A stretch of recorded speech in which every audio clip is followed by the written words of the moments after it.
Today we are starting with this new chapter, that is microorganisms, friends or foe. So students, whether the microorganisms are our friends or they are the enemies of us. So today we will read about it in this chapter. So students, first of all, we will come to know what are microorganisms. So microorganisms are very small organisms which we can't see with our naked eyes. So what we use microscopes to see them. So, and you will be surprised to know, students, that it is present everywhere right now, on your hand also, on your clothes also, on your chair also, on your table also. It is present everywhere in this environment, in the soil, in the room, in the air, in the water. Now, how many types of microorganisms are present on this earth? We categorize the different microorganisms into basically four groups, and the fifth group is virus. First of all, we will discuss about fungi. The fungi are the microorganisms which lack chlorophyll.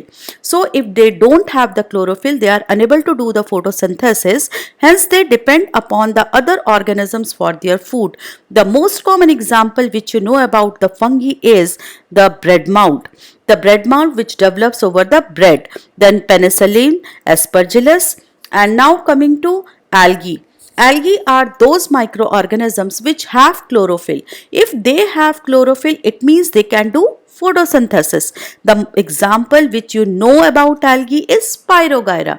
Yes, the Spirogyra which you have already learned in standard 7th. The other examples are Chlamydomonas and Neothrix. Now coming to Protozoa. This protozoa is again a microorganism. It is sometimes found outside the living body or sometimes inside the animals or the human body. They are responsible for causing disease also, and the most common example is amoeba and paramecium. Now coming to bacteria, you might be surprised to know that bacteria are the primitive organisms which were found on this earth. When the earth originated, the condition on this earth was very extreme. It means during daytime it was extreme hot, and at night time it was extreme cold. And students, the bacteria was the only organism which were able to survive in that extreme condition. And this bacteria is of different types like cocci, bacillus, spiral, and vibrio. Now coming to the virus, you might say that, ma'am, nowadays this coronavirus is causing this pandemic in all over the world. Yes, students, this virus is on the borderline of living and non-living. Why? Because when they enter the living body, they become alive, and when they come outside the living body, they become dead. That's why during this pandemic, it is being advised to maintain the social distancing or stay at home, so that if the virus will remain outside the human body, it will become dead, and ultimately it will not affect the other human being. So student, these are the different types of microorganisms found on this earth. Some microorganisms are unicellular, while some are multicellular. Unicellular, you are knowing, amoeba is a unicellular, and the multicellular microorganisms are fungi and some algae. I have already told you they can survive in extreme conditions like bacteria. They found outside the human body or the animal's body, or sometimes inside the human body or the animal body. Some microorganisms grow freely, means they don't stay with others or they don't live in colonies like amoeba. Amoeba lives freely in this environment, but fungi, bacteria, they are sometimes found in colonies. Yeast, you remember? Yeast form the colonies, and yeast is a type of fungi.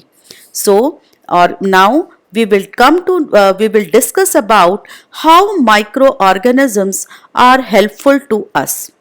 So in the starting of the chapter, I told you that microorganisms are friends also and they are enemies also. So first of all, we will discuss that how microorganisms are friend for us.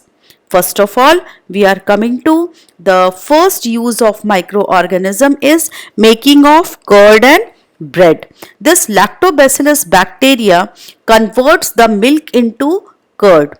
Lactobacillus is actually present in the curd. When we mix the small amount of curd in a little lukewarm milk, what happens? This lactobacillus bacteria starts multiplying and they produce a lactic acid which converts the milk into curd.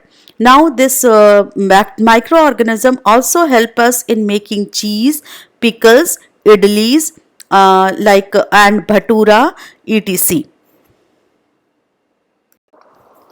Why yeast is used in baking industries?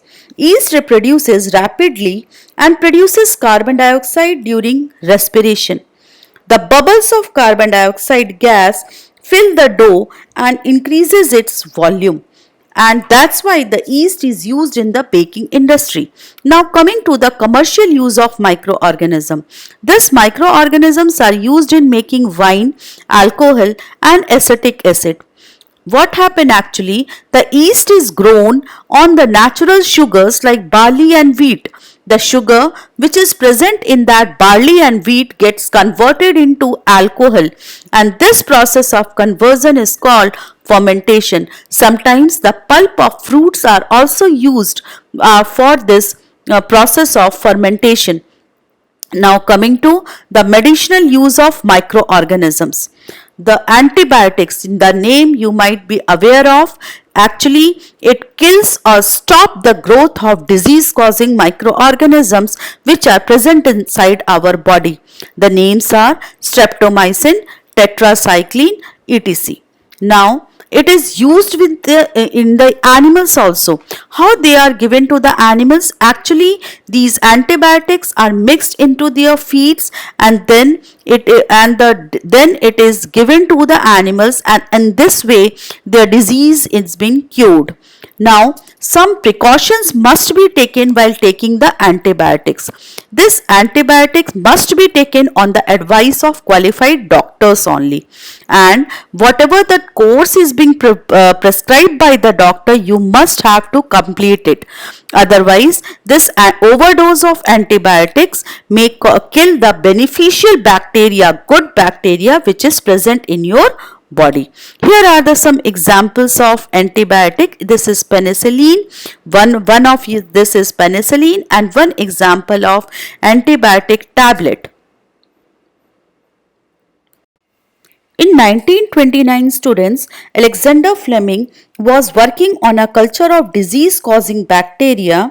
Suddenly he found the spores of a little green mold in one of his culture plate. And what he observed, that green mold actually prevent the growth of this bacteria, and hence he discovered the penicillin by accident.